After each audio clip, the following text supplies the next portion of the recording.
बात गौरव यात्रा की। गौरव यात्रा के 5वें चरण में मुख्यमंत्री वसुंधरा राजे ने भगवान से आशीर्वाद लेने के बाद दौसा में कई जनसभा को संबोधित किया।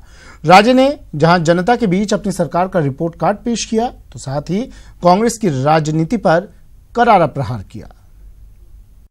मेरी मान्यता रही है कि कोई भी राज बिना उसके साधु संत, बिना उसके भगवान, बिना उनके ईश्वर के आशीर्वाद के बिना चल ही नहीं सकता है।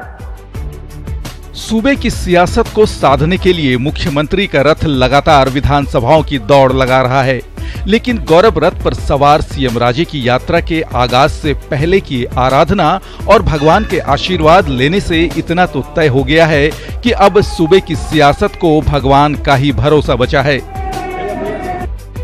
दरअसल जयपुर संभाग में सीएम राजे ने अपनी यात्रा का आगाज सबसे पहले पपलाज माता मंदिर में पूजा अर्चना से की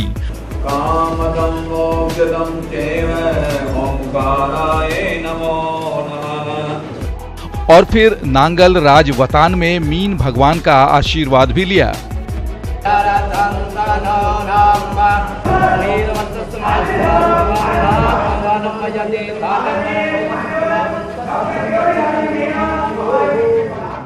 मैं मानती हूँ आज भी जब मैं उनके दरवाजे के बाहर खड़ी हूँ, मैं आज भी मानती हूँ कि उनके बिना और उनके आशीर्वाद के बिना और फिर उनके देवी स्वरूपा ये माताएं और देवता स्वरूप हमारे सब पूरे परिवार के लोग जब तक साथ नहीं देते तब तक जो मन की बात है वो पूरा हो ही नहीं सकता।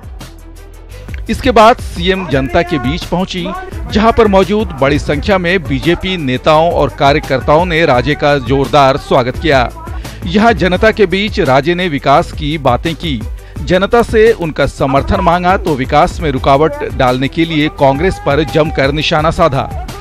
परंतु हमारे लोग जो हैं विपक्ष के वो बहुत बौखलाए हुए हैं और बौखला के कोर्ट में गए।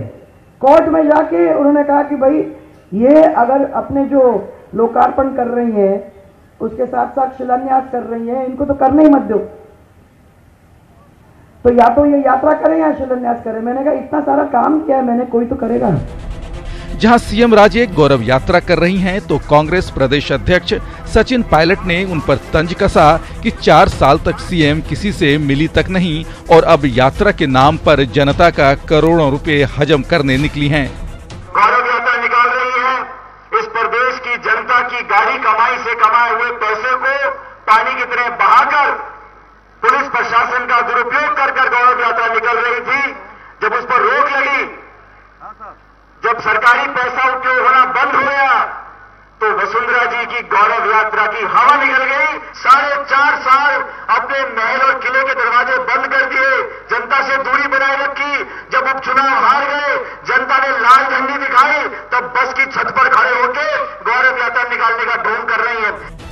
बहरहाल सत्ता को संभाले रखने के लिए सीएम जनता तक अपनी बात पहुंचाने में लगी हैं, तो कांग्रेस सत्ता में वापसी के लिए जमीन तलाशने की जुगत कर रही है।